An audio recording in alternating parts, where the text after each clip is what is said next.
so the first thing that we're going to do is we're going to pay a little bit of attention to the Frenching job here. We're just going to take a little bit of time to get that extra little remainder of meat off so that the bone's really nice and clean. And we're going to talk through some cooking tips at the same time because, as everybody knows, grass-fed beef tends to cook a little bit less time than conventional beef, a little bit lower temperature than conventional beef, and that's mostly because of the fact that it's cleaner than conventional.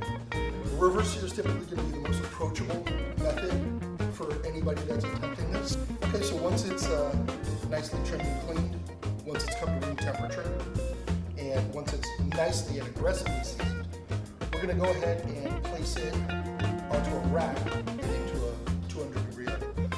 Now it's really important to have a roasting rack to elevate it from your cooking medium, because if it comes into contact, all that surface area contact will cause steaming, and so you want to allow a nice amount of air circulation underneath. So now that this cut's ready to go, we're going to go ahead and stick it.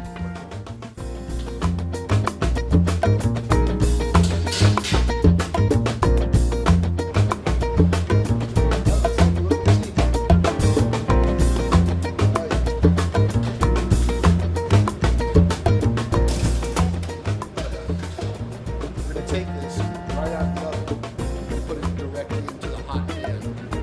We're going to sear it on both sides until it's nicely caramelized.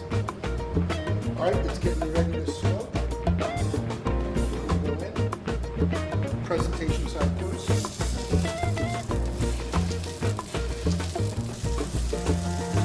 Okay, now that we've got nice caramelization on both sides,